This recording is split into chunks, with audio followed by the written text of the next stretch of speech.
Sonny Hayes is a car racer at the start of the story. He is currently engaged in a fast-paced race. Sonny has to work harder to regain the lead because one of his rival teammates has just passed him. Sonny continues to drive his car forward without even applying the brakes. His teammates become anxious as they watch this. However, Sonny Hayes is known for her bold, careless style. Sonny's speed and control allow him to put his team back ahead.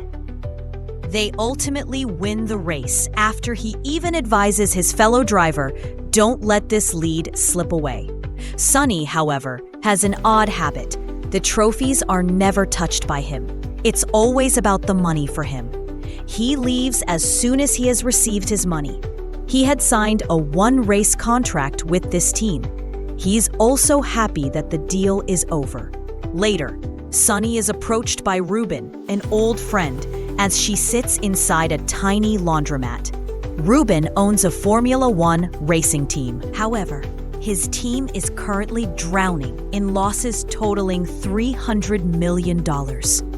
In the rankings, they are at the bottom. Additionally, the board may close them down and sell the entire team if his team doesn't win at least one of the 9 races left in the season. Ruben has come in search of Sonny because of this. Sonny, however, is uninterested. Ruben makes an effort to persuade him, pointing out that his other driver is a rookie and Sonny has years of experience. Ruben is adamant that they could work well together. After pleading and convincing, Ruben finally abandons the plane tickets in the hopes that Sonny will change his mind. Joshua Pierce, Ruben's rookie driver, now takes center stage. On the track, he is occupied with practicing his laps. After he is done, the team begins examining the vehicle in an effort to find any problems and determine what else could be done to make it better.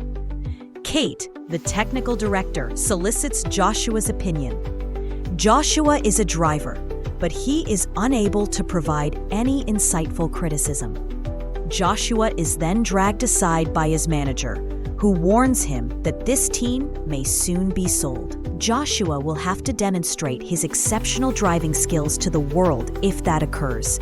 If not, his career might end before it even starts. Sonny Hayes enters at that precise moment. The rest of the team appears perplexed, but Ruben is thrilled to see him. Nobody likes the idea when Ruben says Sonny is here for a test run. The team principal isn't even on board. Sonny examines every aspect of the lap in the car and says, "Okay, give me Joshua's lap time as my target. If I'm even 1 second slower, I'll walk out on my own." He then makes his way to the track. Curious about his performance, the crew members begin to wager. But as soon as he gets going, Sonny's car spins out in the middle of the track. Straightening it out quickly, he resumes his lap. He initially finds it difficult to properly control the vehicle. In actuality, he is running more slowly than Joshua. Sonny, however, pushes the car harder in the last sector. The vehicle then abruptly crashes into the barrier. Everyone rushes to see how he's doing, but Sonny, who is cool under pressure, points out all the problems with the car decate right away. Additionally, he finished his lap time 500 milliseconds faster than the predetermined benchmark. The narrative then returns to Joshua. His manager suggests that he improve his public persona and involvement. Joshua vents to his mother at home. He warns her that his Formula One seat will be in jeopardy if the team doesn't start winning. To make matters worse, an elderly man has recently joined their team. News circulates through the media in the meantime. Sonny Hayes will be making a comeback to Formula One. A terrible accident had ended his career 30 years prior. Although he did return 10 years later, his efforts were unsuccessful.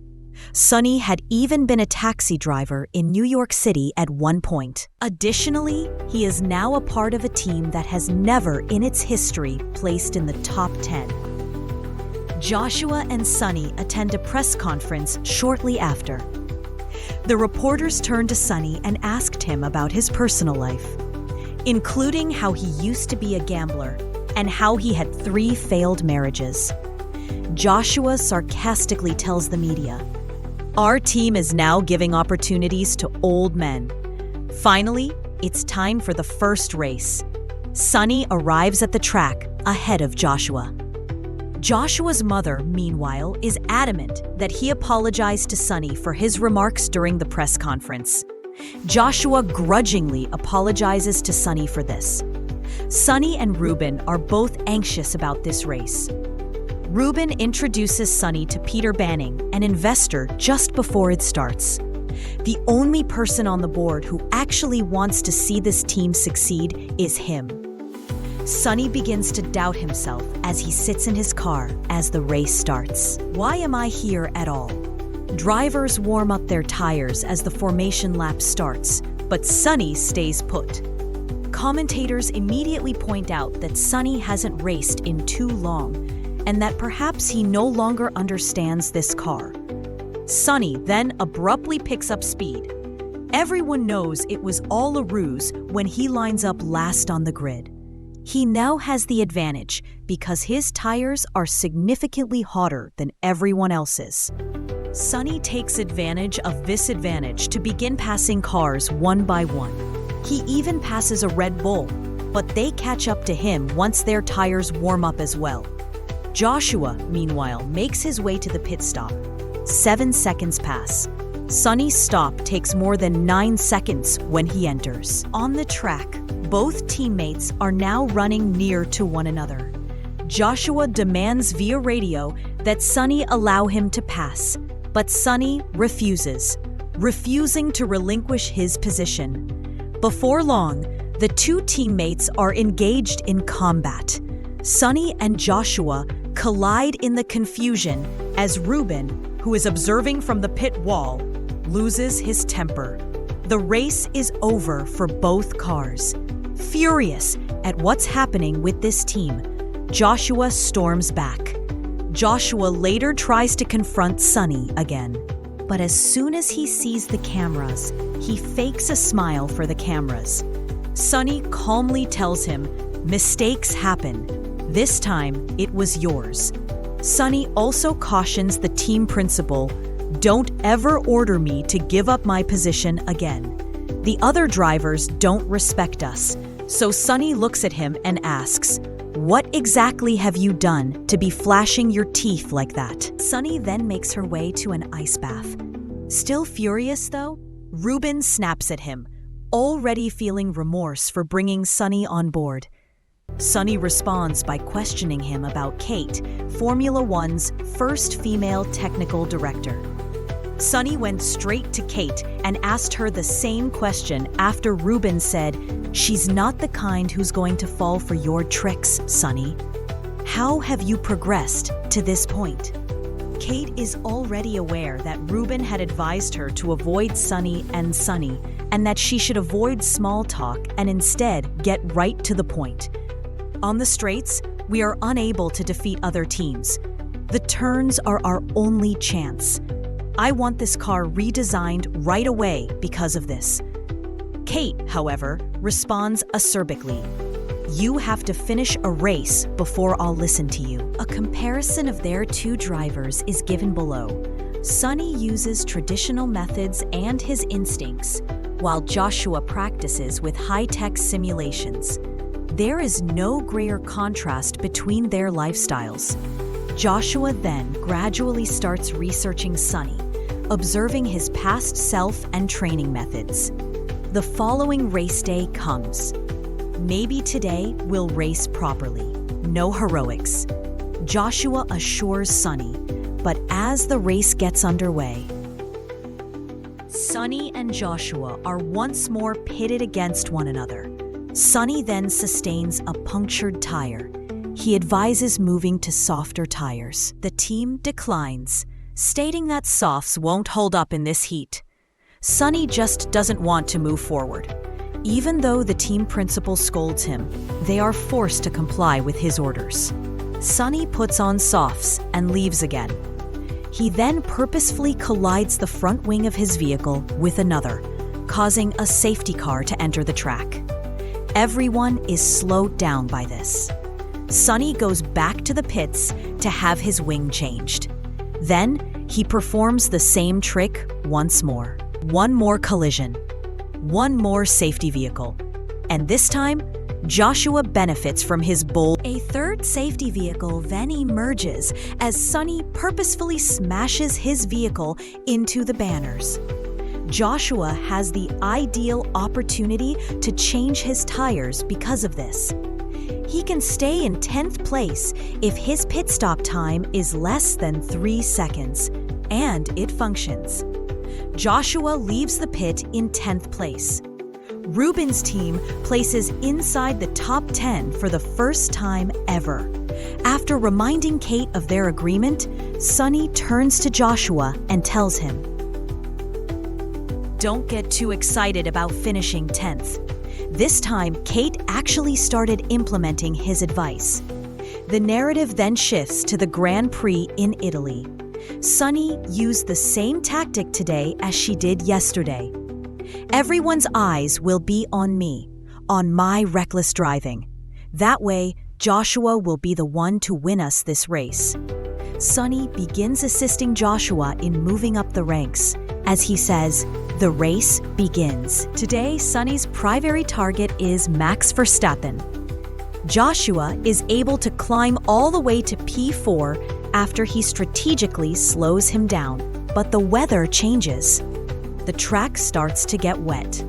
Joshua remains outside and quickly pushes himself up to P2, even though the drivers must now switch to wet weather tires. Sonny then aims to hold Verstappen back long enough to force Joshua into P1 by focusing on him once more. Sonny exits the pit stop before Verstappen and purposefully slows him down. However, he is required by the rules to eventually let Verstappen pass. Sonny positions Joshua for the ideal overtake as he approaches directly behind them. Joshua ignores his advice to wait for the straight, be patient.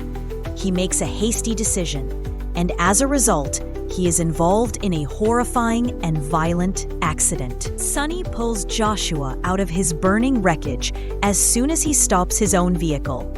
Joshua is taken to the hospital in a hurry. Sonny is confronted by his irate mother. "Why did you encourage my son to jeopardize his life? He might not have survived."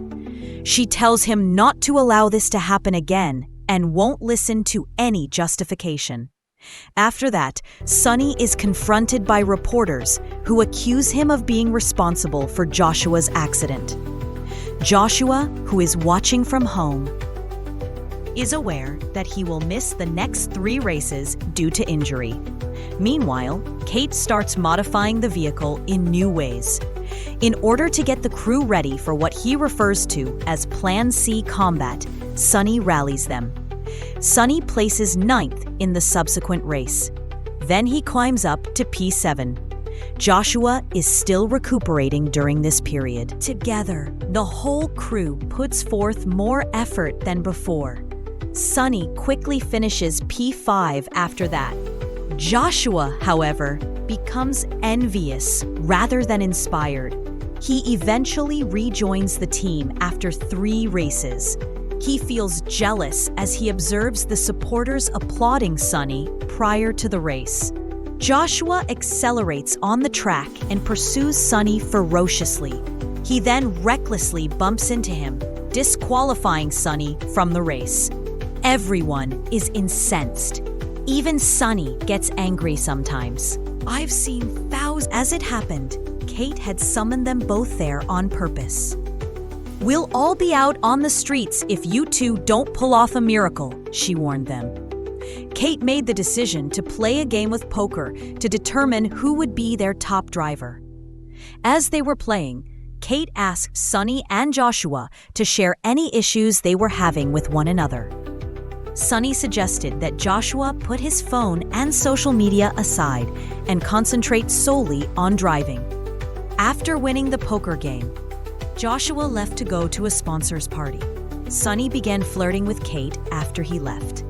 Kate, however, interrupted him, stating that she would never act in such a manner toward a teammate, particularly since he had just lost the game. Sunny then showed that he had truly won by revealing his cards. Sunny woke up from a nightmare about his accident later that night. He went out to the balcony with Kate, and they started talking. Sunny talked candidly about his history. He continued, "When I was younger, I was lightning fast. I was going to be the next Formula One champion, but then one crash changed everything. I lost it all, even my love for racing. Eventually, I started driving again.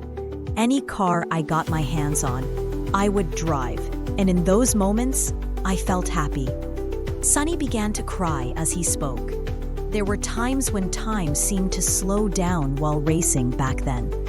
My pulse would slow. It all became very clear. I'm looking for that feeling once more right now. I want to experience it again, but I'm not sure when it will return. At that moment, Ruben appeared. He questioned Kate about Sunny being aware of him inside. Ruben disclosed that F1 directors had been tipped that their car's modifications were illegal. The team's secrets had been leaked by an insider. Their cars were now being reviewed as a result, and they would have to compete against the older models. They hadn't broken any rules, Ruben insisted, and he was angry. Everything was approved in advance.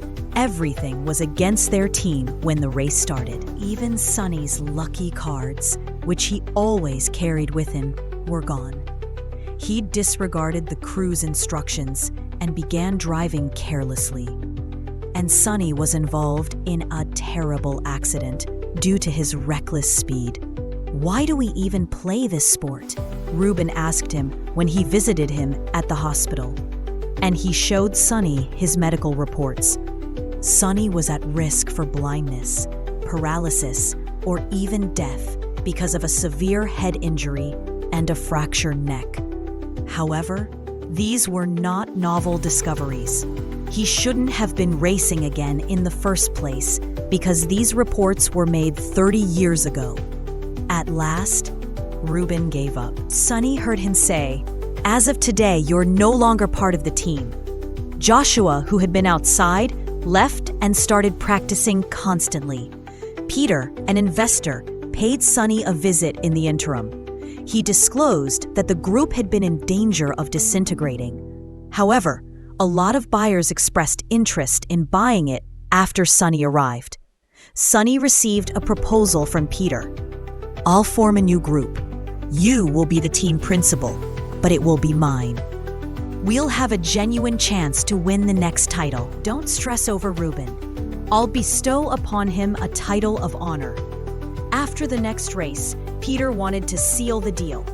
In order to undermine Ruben and allow himself to take control, he also acknowledged that he was the one who falsified those documents.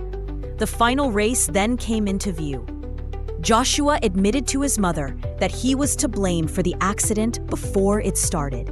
In fact, he had disregarded Sunny's advice to wait. Joshua also fired his manager, claiming that he only wanted to concentrate on racing and that the media commotion was pointless.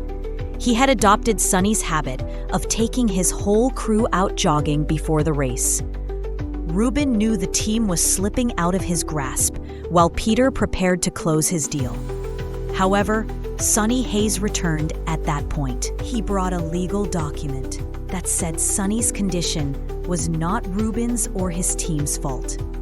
Sunny refused to back down, but Ruben dismissed it, saying, "Forget that paper. I'll race even if it means my death." Then the good news arrived. Since the alleged documents were shown to be fraudulent, their modified cars were returned. When Sunny Hayes returned to racing, Peter was taken aback. The season's last race started. Sunny experienced a physical jolt during the race, but he chose to ignore it and continued. Sunny's job was to slow down. Joshua was also able to get into P1 without changing a single tire. However, Charles Leclerc and Max Verstappen quickly passed him. Joshua eventually had to change his tires as a result. Sunny slowed a Ferrari out of the pit lane to help Joshua regain his position. Sunny and Joshua were now running in P3 and P4. Joshua jumped back into P1 because the other drivers still needed to pit. His tires were older than the others, but all he needed to do was keep up the pace. Joshua would eventually have to pit because Mercedes and Ferrari weren't going to back down. Ruben was beginning to despair. Then Sunny and George Russell collided. Ruben referred to what transpired as a miracle. The race was temporarily halted after being red flagged. This allowed each vehicle to be repaired. More significantly, it meant that Sunny and Joshua both received new tires. They could now move to the front of the battle. However, that mishap also brought up a query. Had Sunny intentionally caused it? The decision was in Sunny's favor after review. There was no punishment. The race resumed. P1 was occupied by Hamilton, P2 by Leclerc, and P3 and P4 by Joshua and Sunny. With new tires this time, Sunny began assisting Joshua in moving forward once more. Together, they departed from the lair. The only thing standing between them and victory now was Lewis Hamilton. However, one of them had to give up something in order to overcome him, and Sunny decided to do so. He gave Joshua the lead by slowing Hamilton down. Hamilton, however, wasn't going to give up so quickly. He retaliated, passed Sunny, and began vying for P1 with Joshua. Both Hamilton and Joshua were eliminated from the race after colliding during the battle. Sunny was left in P1 by that. He experienced the serenity he had been discussing all along at that precise moment. Like lightning, he was hurtling down the track. Sunny realized his dream as he crossed the finish line. Everyone was ecstatic. Joshua was also pleased. Ruben was able to stay with the team for 3 more years. Peter's plan didn't work at all. Sunny, however, refused to touch the trophy even after winning the race. He just walked away from everything after saying goodbye to Kate. With that, his chapter ended and his deal was finalized. And so, this story ends with those friends. Kindly express your thoughts about the explanation in the comments section.